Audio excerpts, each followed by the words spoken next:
Nagbabalik po ang programang KMS sa DCRH, oras natin 4:25 ng hapon. Andito na tayo sa inyong paborito segment, Happy, Healthy, at Iba Pa. Iba pa. Take it away, Cory. Ayan, ayon sa kahilingan ng ating mga listeners at followers, karamihan ay nagtatanong, paano ba pwedeng pumayat the natural way? Ayun. Ayaw nila yung mga mamahalin na injections. Yeah. Ayaw nila na Ozempic. Yeah. Yan. May kilala kami ni, Cory, may kilala kami ni Emer eh. Yes. Ang tindi mag-Ozempic. Ngayon, pumayat ba? Pumayat, pero parang, di ba Emer, parang nanghihina. Yeah. Ay, Dapat natural way. Tama. Hindi ko natural. alam ha, pero anyway. Let's ito see. naman ang natural way, mga kababayan, para dahil sa kahilingan po ninyo, your most requested question. Ito na. Okay. Pampapayat the natural way, weight Okay. loss made easy. Yan. Not ha? Hoy, ang ganda ng mga poster mo ngayon ha. Sino gumagawa niyan?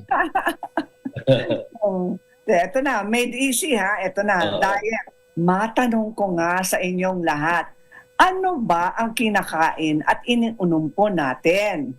Mhm. Mag-isip at sabihin ang Okay. katotohanan. Ha? Aminin.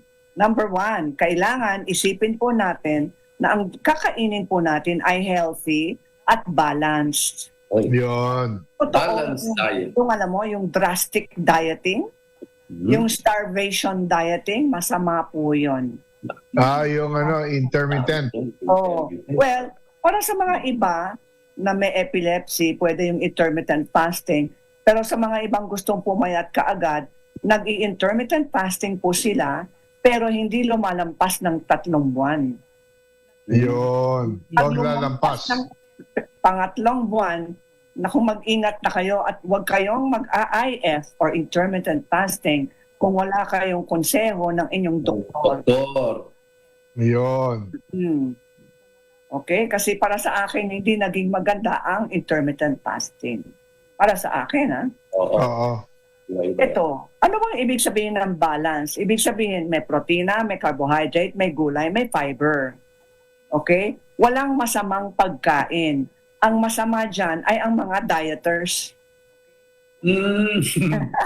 Okay. Naabuso po natin yung quantity or portions na kinakain natin. Huwag sumobra.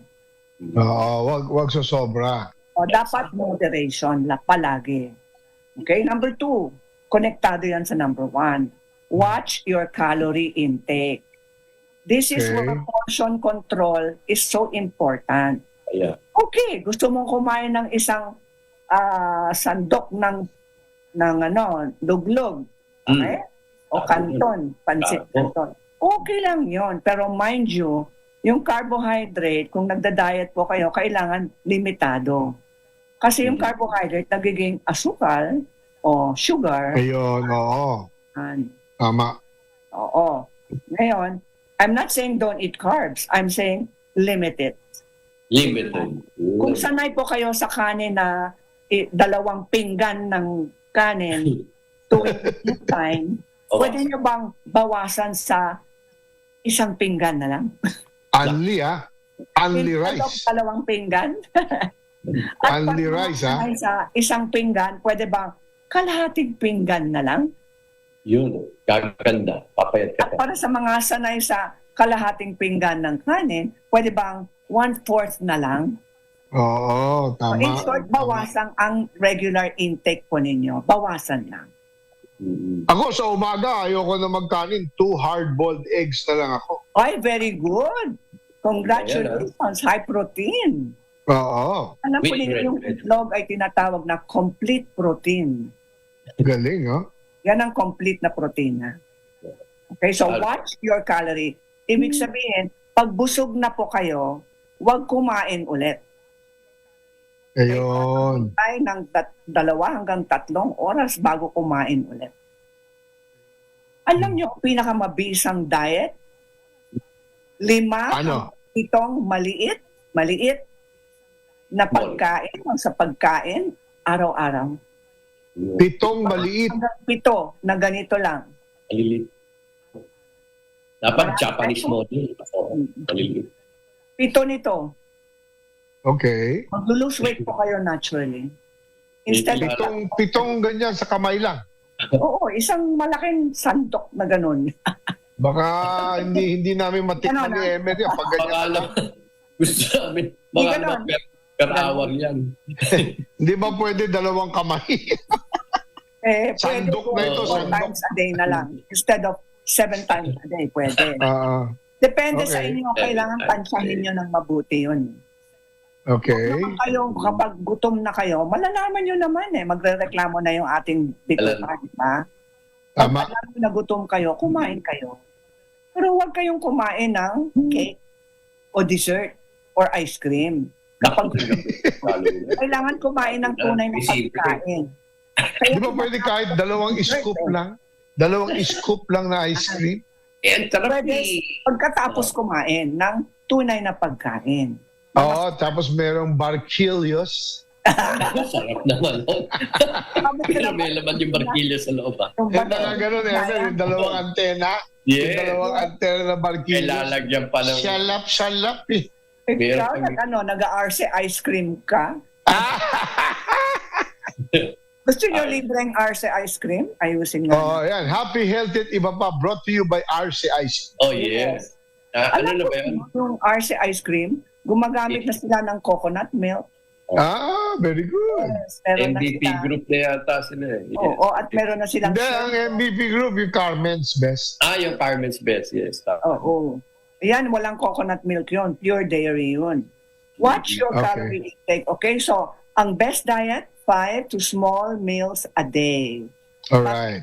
Para stable ang ating blood sugar. Yeah. Okay. 5 to 7 meals a day. Ha? 5 to Yun. 7. Not Okay. every hour. Number A day. 3, napakahalaga po ito.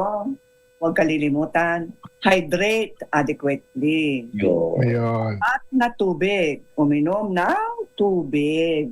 Okay. Okay. Alam po ninyo, yung tiyan na puno ng tubig, 30 minutes before mealtime, mababawasan ang inyong calorie intake. Kasi mabubusog ka na sa tubig. Ang pinapractice ko, Cory, yung sinabi mo, huwag iinom until 30 minutes after. Yes, dapat Okay. before. Before. It works, ha? Tama ka, it works. Yes. Pagka huling subo, dati, pag huling subo, Cory, inom ka agad eh. Wag Ngayon, pagka huling subo ko, tapos na ako, tatimingin ko bago ako uminom. Yes, very good. Mas Because- maganda ang pakiramdam mo, no? Mas Good maganda. years. Mas maganda. Yes. Hmm. Yung pala yun. Ito, limit processed and high-calorie foods. Yung mga Ay, nako. Oo. proseso, please lang, please, basahin ang mga ingredients sa lata o sa supot na binili nyo. Bakit? Maraming mga chemicals din doon, food Mm. coloring, preservatives, kaya maging maingat. Okay? Okay. Ano naman? Next. Healthy fat. Healthy fats. Ito na naman ang avocado natin. Ayun. Avocado. Seeds. At nuts. Bumibili ako niyan sa silang. Diba? Sarap. Olive oil. Lahat maganda na tinatawag na healthy fats. So please, pwede rin Ayun. salmon. Yung local salmon natin, napahap. Oo. Pinas. Sardinas. Okay? Mackerel. Yung local mackerel. Okay? At saka local fish na fatty fish. Okay. Yung may kaliskis. Ay, mali ang spelling yata nitong exercise Hindi ko nakita. Okay. Kailangan mag-exercise. Exercise Mali ang spelling Mali. Ito. Regular physical activity ay kailangan po ng ating katawan araw-araw.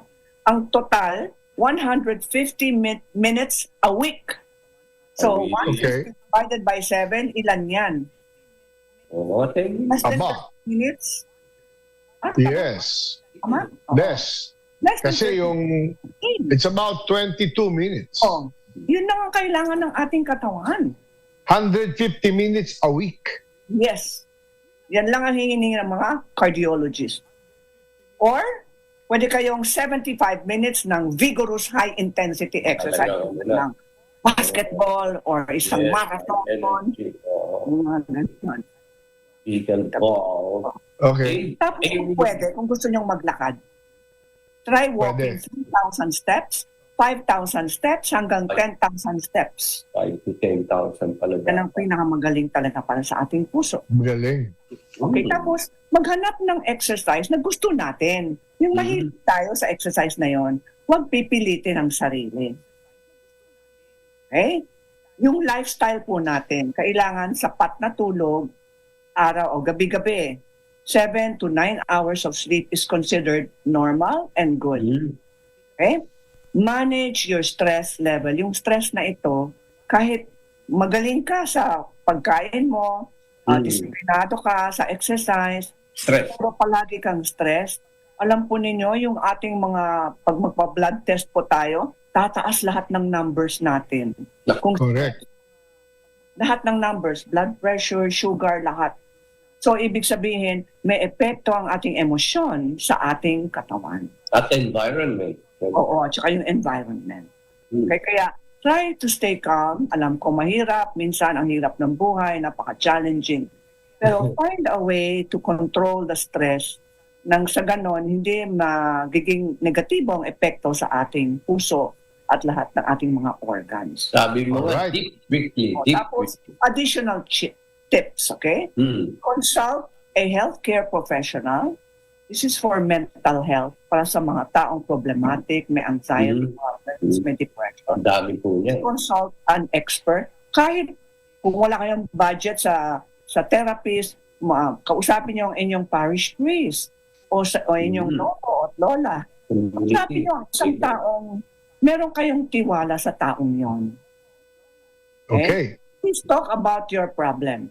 Okay? Don't keep it to yourself. Depression Very good. can hurt you. It can kill you. Okay? Avoid fad diets.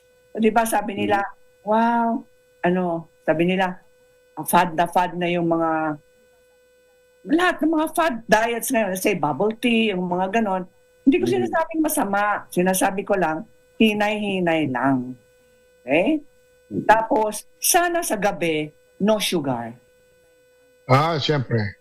Walang asukal sa gabi. Walang dessert sa gabi. Kahit pupunta kayo sa isang birthday party, magtulungan ka rin na lang kayong kumakain kayo ng birthday cake. Tatulungin natin si Executive Director Ali Atienza mamaya kung anong kanyang mga health tips. Tapos, finally, reduce your carbohydrate intake at night. At night time. Okay. Oo, mahirap ko No namin yun. smoking, limit alcohol intake, at no to midnight snacking.